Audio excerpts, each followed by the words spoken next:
புத்திசாலியான குள்ளநரி. ஒரு நாள் ஒரு புத்திசாலியான குள்ளநரி உணவை தேடி காட்டில் அலைந்து கொண்டு இருந்தது. 3 நாட்களாக உணவு உண்ணாமல் கடும் பசியுடன் இருந்தது. இது இன்னும் ஒரு நாள் தொடர்ந்தால் அது இறந்துவிடும் என்பது அதற்கு தெரியும். எனவே அது எப்படி உணவை பெறுவது என்ற ஒரு யோசனையில் அமர்ந்து யோசித்தது. ஜோசப் என்ற விவசாயிக்கு வன எல்லையில் கரும்பு தோட்டம் இருப்பது தெரிந்தது. ஜோசப்பின் கரும்பு வயல்கள் வளர்ந்து இருந்தன. அவற்றை அறுவடை செய்ய அவர் திட்டமிட்டு இருந்தார். வனவிலங்குகள் படையெடுத்து கரும்புகளை அழிக்காதபடி பண்ணையின் எல்லைகளுக்கு வேலி அமைத்து இருந்தது. ஜோசப் ஒரு சிறிய மர வீட்டை கட்டியிருந்தார். அதனால் அவர் அங்கேயே தங்கி இரவில் பண்ணையை பார்க்க முடியும். ஒரு நாள் இரவு ஜோசப் தனது மர வீட்டில் அமர்ந்து இருந்த போது புத்திசாலியான குள்ளநரி அவரை அணுகியது. குள்ளநரி விவசாயியிடம், அன்புள்ள ஐயா, உங்கள் பண்ணை விரைவில் ஒரு பெரிய யானையால் ஆக்கிரமிக்கப் போகிறது. காட்டில் உணவு தட்டுப்பாடு ஏற்பட்டதால் வனப்பகுதியில் வசிக்கும் பெரிய யானை இவரது பண்ணைக்கு படையெடுக்க முடிவு செய்தது. எனவே ஆயுதங்களுடன் தயாராக இருங்கள். குள்ளநரியின் அறிவுரையை கேட்டு ஜோசப் கவலைப்பட்டார். பண்ணையில் இவ்வளவு முயற்சி செய்து கரும்பு வயல்களை அழித்துவிட்டால் பரிதாபம்தான். வேறு வழியில்லாமல் வில் மற்றும் அம்புகளை எடுத்துக்கொண்டு ஊடுருவும் நபர்களுக்காக காத்திருப்பதை தவிர வேறு வழியில்லை.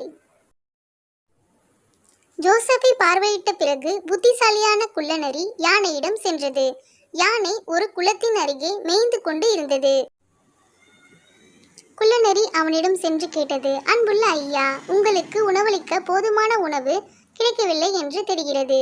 பிரச்சனை என்னவென்றால் நீங்கள் ஒரு சைவ உணவு உண்பவர் மற்றும் நீங்கள் தேர்ந்தெடுத்த தாவரங்களை மட்டுமே சாப்பிடுகிறீர்கள். அதற்கு யானை, நீங்கள் சொல்வது சரிதான். நான் அனைத்து தாவரங்களையும் சாப்பிட முடியாது. மேலும் உணவை தேடி காட்டிலிருந்து காட்டிற்கு செல்ல வேண்டிய கட்டாயத்தில் இருக்கிறேன். இது ஒரு கடினமான பணி மற்றும் நான் உணவு இல்லாமல் கூட நாட்கள் உள்ளன. இருப்பினும் இந்த காடு மற்றதை விட சற்று சிறந்தது. புத்திசாலியான குள்ளநரி தனக்குள் சிரித்துக்கொண்டு, உனக்காக ஒரு நல்ல செய்தி இருக்கிறது. குறைந்தது ஒரு வாரமாவது நீங்கள் விருந்து வைக்கும் இடம் இருக்கிறது. இது சுவாரஸ்யமானது. தயவு செய்து அதை பற்றி இன்னும் சொல்லுங்கள் என்றது யானை. குள்ளநரி யானையிடம் ஜோசப்பின் கரும்பு வயல்களை பற்றி எல்லாம் சொன்னது. நாளை அல்லது நாளை மறுநாள் அறுவடை நடைபெறும் என்றும் அவர் கூறினார். கரும்பு வயல்கள் பழுத்து உங்களுக்கு உண்மையான விருந்தாக இருக்கும். குள்ளநரி மேலும் கூறினார், அவர் அதை வேலி அமைத்துள்ளார். ஆனால் வேலி உங்கள் வலிமைக்கு பொருந்தாது. இன்றிரவு அங்கே போய் நிரம்பி வழியும் வரை விருந்து வைக்கலாம். எனவே இந்த வாய்ப்பை நழுவ விடாதீர்கள். இந்த தகவலை எனக்கு வழங்கியதற்கு நன்றி. நான் மாலையில் அங்கு சென்று விவசாயி தூங்கும் போது நள்ளிரவில் ஊர்ந்து செல்வேன் என்றது யானை. இது ஒரு சிறந்த யோசனை. ஜோசப் ஒரு மரக்கட்டை போல் தூங்குகிறார். பின்னர் குள்ளநரி வயலின் எல்லையை பார்வையிட்டது. அங்கு ஒரு பெரிய மற்றும் பழமையான ஓக் மரம் நின்று பல விலங்குகளின் இருப்பிடமாக இருந்தது. ஜோசப் அடுத்த மரத்தின் அருகே நின்று கொண்டிருந்தார். அவர் இரவுக்கான திட்டங்களை வகுத்து கொண்டே இருந்தார். நீங்கள் இங்கே என்ன செய்கிறீர்கள் என்று குள்ளநரி கேட்டது. ஜோசப் பதிலளித்தார், நான் யானையை தெளிவாக சுடக்கூடிய இடத்தை தேடுகிறேன். அருகில் இருந்த பழைய கருவேல மரம் நன்றாக காட்சியளிப்பதால் அதன் அடியில் நிற்கும்படி குள்ளநரி ஜோசப்பை அறிவுறுத்தியது. கருவேல மரத்தின் பின்னால் தான் நிற்க முடியும் என்றும் யானையால் அவரை பார்க்க முடியாது என்றும் அவர் கூறினார். ஜோசப் குள்ளநரியின் அறிவுரையில் மகிழ்ச்சி அடைந்தார். அவரும் அதையே நினைத்தார். எனவே அவர் தனது குடிசைக்கு செல்ல முடிவு செய்தார். அதிகாலை இரவு உணவு உண்டு திரும்பினார். வில்லி குள்ளநரி பின்னர் கருவேல மரத்திற்கு சென்றது.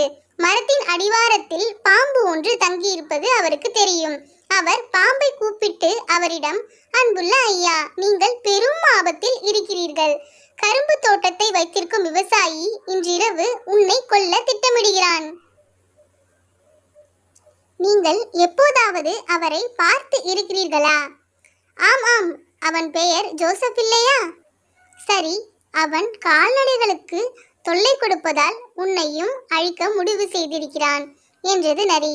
என் அன்பான குள்ளநரி, நான் என்ன செய்வேன்? அவர் பெரியவர், எப்பொழுதும் ஆயுதம் ஏந்தியவர். குள்ளநரி, கவலைப்படாதே. அவன் இன்றிரவு இங்கு வர திட்டமிட்டு மரத்தின் பின்னால் ஒளிந்து கொள்வான்.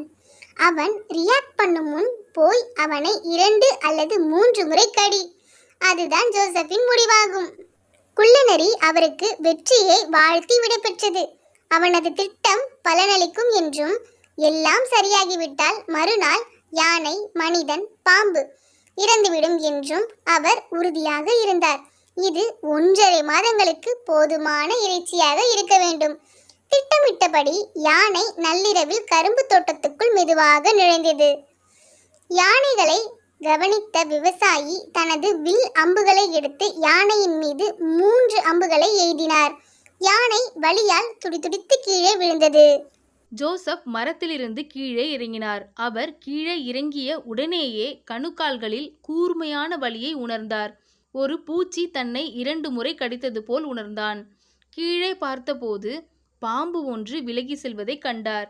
விரைவாக அவர் அதன் பின்னால் ஓடி அதை மிதித்தார். பாம்பு இறந்துவிட்டது. சிறிது நேரத்தில் ஜோசப்பும் கீழே விழுந்து இறந்தார். யானையும் தற்போது இறந்துவிட்டது. நீதி. ஆபத்தான நட்பு அழிவையே பயக்கும்.